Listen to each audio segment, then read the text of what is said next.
WB panchayat পরীক্ষার দিকে লক্ষ্য রেখে খুবই গুরুত্বপূর্ণ জিকে প্র্যাকটিস সেটগুলো প্র্যাকটিস করবো আজকে আমরা। তো প্রথম প্রশ্ন, যে ভারতীয় সংবিধানের কোন অনুচ্ছেদে পঞ্চায়েতের সাংবিধানিক স্বীকৃতি প্রদান করা হয়েছে? ভারতীয় সংবিধানের কোন অনুচ্ছেদে পঞ্চায়েতের সাংবিধানিক স্বীকৃতি প্রদান করা হয়েছে? এটার উত্তর হয়ে যাবে অপশন নাম্বার সি হবে রাইট আনসার।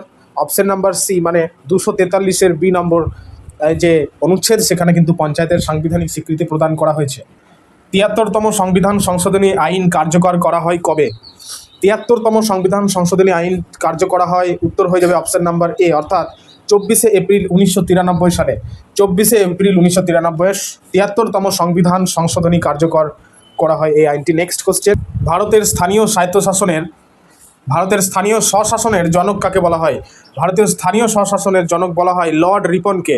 লর্ড রিপনকে বলা হয় ভারতীয় স্থানীয় স্বশাসনের জনক। এটা very important question. Next question, Balwant Rai Mehta committee কত সালে গঠিত হয়? দেখো, বলবন্ত রায় মেহতা কমিটিটি গঠিত হয়েছিল 1957 সালে, অপশন নাম্বার বি।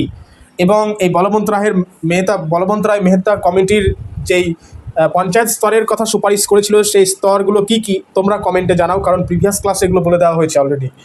আজকে just rapid question answer practice চলবে। নেক্সট কোশ্চেন, ভারতের প্রথম পঞ্চায়েতি রাজ ব্যবস্থা প্রথম কোথায় চালু হয়েছিল? আমি প্রিভিয়াস ক্লাসে বলেছি, গুজরাটে না রাজস্থানে চালু হয়েছিল। রাজস্থানে প্রথম পঞ্চায়েতি রাজ ব্যবস্থা চালু হয়েছিল। এবং রাজস্থানের কোন জেলায় চালু হয়েছিল? রাজস্থানের নাগৌর জেলায় প্রথম পঞ্চায়েতি রাজ ব্যবস্থা চালু হয়েছিল, ত্রিস্তরীয় পঞ্চায়েতি রাজ ব্যবস্থা। ঠিক আছে, next question, very important question, যে গরিব কল্যাণ অন্ন যোজনা প্রথম কত সালে চালু হয়? গরিব কল্যাণ অন্ন যোজনা প্রথম চালু হয় কত সালে? অপশন নাম্বার বি হবে রাইট আনসার। 2020 সালে কিন্তু চালু হয়েছিল গরিব কল্যাণ অন্ন যোজনা। নেক্সট কোশ্চেন, পশ্চিমবঙ্গে বর্তমান কত স্তর পঞ্চায়েত ব্যবস্থা চালু রয়েছে? তোমরা প্রত্যেকেই জানো কত স্তর, ত্রিস্তরীয় পঞ্চায়েত ব্যবস্থা, আমি একটু আগে বললাম। তো সেক্ষেত্রে উত্তর হয়ে যাবে অপশন নাম্বার বি, মানে হচ্ছে 3। ঠিক আছে, ত্রিস্তরীয় পঞ্চায়েত ব্যবস্থা আশা করি প্রত্যেকেই জানো। তো তোমরা কমেন্টে লিখে জানাও যে ত্রিস্তরীয় পঞ্চায়েত ব্যবস্থার যে স্তরগুলো সেগুলো কি কি। নেক্সট কোশ্চেন, ভারতের জাতীয় মানবাধিকার কমিশনের প্রথম চেয়ারম্যান কে ছিলেন? এন ভেঙ্কট চেলাই, নাকি রঙ্গনাথ মিশ্র, না JS ভার্মা, না SA আনন্দ? কোনটা রাইট অ্যান্সার হবে? প্রত্যেককে বলবো অবশ্যই লাইক করে দিও, এবং নতুন ক্যান্ডিডেটসদের উদ্দেশ্যে বলবো সাবস্ক্রাইব করে পাশে থাকা বেল বাটন অবশ্যই হিট করে নাও। আগামী দিনের গুরুত্বপূর্ণ যে রেফারেল ডিসকাশন যে ক্লাসগুলো হয়, র্যাপিড কোশ্চেন আনসার প্র্যাকটিসের আজকের মতো যে ক্লাসগুলো হয়েছে, বা আগামী দিনেও কিন্তু ক্লাসগুলো আসবে, এবং থিওরি টপিক ওয়াইজও কিন্তু ক্লাসগুলো দিয়ে দেওয়া হয় পঞ্চায়েত পরীক্ষার উপর বেস্ট করে। সেগুলো পাওয়ার জন্য অবশ্যই কিন্তু সাবস্ক্রাইব করে পাশে থাকা বেল বাটন হিট করে নাও। তো দেখো, ভারতের জাতীয় মানবাধিকার কমিশনের প্রথম চেয়ারম্যান কে ছিলেন? উত্তর হয়ে যাবে অপশন নাম্বার বি, অর্থাৎ রঙ্গনাথ মিশ্র। ঠিক আছে, রঙ্গনাথ মিশ্র। নেক্সট কোশ্চেন, দেখো, নীল বিদ্রোহ শুরু হয় কোন জেলায়? নদিয়া, বীরভূম, মুর্শিদাবাদ, মালদা। কোন জেলায় শুরু হয়েছিল নীল বিদ্রোহ প্রথম? মানে এই জেলাগুলির মধ্যে নদিয়াতে কিন্তু নীল বিদ্রোহ শুরু হয়েছিল। ঠিক আছে, নদিয়া। নেক্সট কোশ্চেন, ভারতের প্রথম মহিলা রাজ্যপাল কে ছিলেন? প্রত্যেকে আশা করি জানো, সুচেতা কৃপালিনী প্রতিভা প্যাটেল। তো রাইট আনসার কি হবে? এক্ষেত্রে রাইট আনসার হয়ে যাবে Sarojini Naidu, option number A. Sarojini Naidu ছিলেন ভারতের প্রথম মহিলা রাজ্যপাল। নেক্সট কোশ্চেন, পদ্মশ্রী পুরস্কার কোন সালে চালু হয়? পদ্মশ্রী পুরস্কার চালু হয়েছিল 1954 সালে, পদ্মশ্রী পুরস্কার কিন্তু চালু হয়েছিল। ঠিক আছে, নেক্সট, ভারতীয় রিজার্ভ ব্যাংকের সদর দপ্তর কোথায় অবস্থিত? ভারতীয় রিজার্ভ ব্যাংকের সদর দপ্তর অবস্থিত কোথায়? উত্তর হয়ে যাবে মুম্বাই অবস্থিত ভারতীয় রিজার্ভ ব্যাংকের সদর দপ্তর। তো 25 কোশ্চেনের মধ্যে তোমাদের স্কোর কত আসছে অবশ্যই কিন্তু তোমরা লিখে জানাবে কমেন্টে পরিশেষে, মানে ক্লাস শেষ হওয়ার পর। তো দেখো, ভারতের সংবিধানের কোন অংশে মৌলিক কর্তব্য উল্লেখ আছে? পার্ট নাম্বার 4A হবে রাইট আনসার। নেক্সট দেখো, অপারেশন ফ্লাড প্রকল্পের জনক কে? অপারেশন ফ্লাড প্রকল্পের জনক MS স্বামীনাথন, না ভার্গিস কুরিয়েন, না নরম্যান বোরলগ, নাকি KM মুন্সি? তো এক্ষেত্রে রাইট আনসার যেটা হবে সেটা হচ্ছে ভার্গিস কুরিয়েনকে বলা হয় অপারেশন ফ্লাড এর মানে প্রকল্পের জনক, ভার্গিস কুরিয়েন। ঠিক আছে, নেক্সট, পশ্চিমবঙ্গের সর্বোচ্চ শৃঙ্গ কোনটি? সান্দাকফু, ফালুট, টংলু, নাকি সিনচল? থেকেই পারবে এটার উত্তর হয়ে যাবে সান্দাকফু। ভারতের প্রথম উপগ্রহ যেটার নাম হচ্ছে আর্যভট্ট, তো সেই আর্যভট্ট উৎক্ষেপণ করা হয়েছিল কোন দেশ থেকে? রাশিয়া থেকে উৎক্ষেপণ করা হয়েছিল ভারতের প্রথম উপগ্রহ, যেটার নাম আর্যভট্ট। ঠিক আছে, এটা কিন্তু অনেক সময় পরীক্ষার সময় কিন্তু রিপিট হয় কোশ্চেনটা। নেক্সট কোশ্চেন, আশা করি প্রত্যেকে পারবে এটার উত্তর, কারণ বহু পরীক্ষা এসে থাকে এবং প্রত্যেকে আশা করি প্র্যাকটিসও করেছে। দেখো, বিশ্ব পরিবেশ দিবস কবে পালিত হয়? 5ই জুন হবে রাইট আনসার। 5ই জুন বিশ্ব পরিবেশ দিবস কিন্তু পালিত হয়। নেক্সট দেখো, গীতাঞ্জলি কাব্যগ্রন্থের জন্য রবীন্দ্রনাথ ঠাকুর কত সালে নোবেল পুরস্কার পেয়েছিলেন? 1911, 1912, 1913, না 1914? তো রাইট আনসার কোনটা হবে? দেখো, রাইট আনসার হয়ে যাবে 1913 সালে।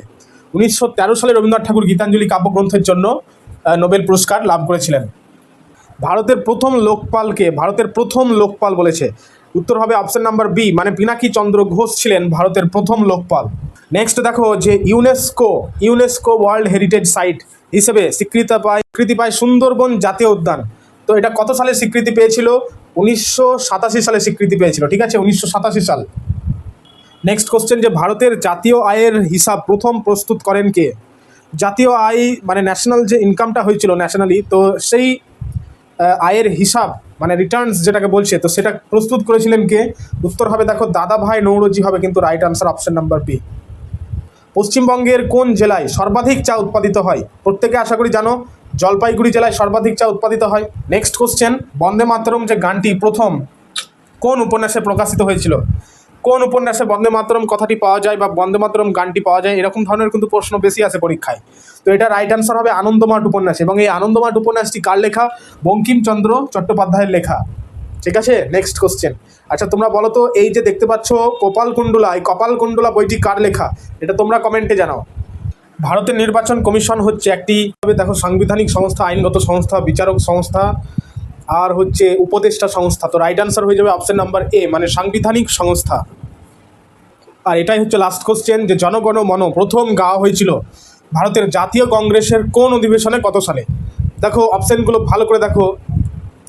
কলকাতায় 1911 সালে, নাকি লাহোর 1929 সালে, নাকি সুরাট 1907 সালে, না বোম্বেতে হয়েছিল 1885 সালে। তো এটা রাইট আনসার কী হবে? এটা রাইট আনসার হবে কলকাতা।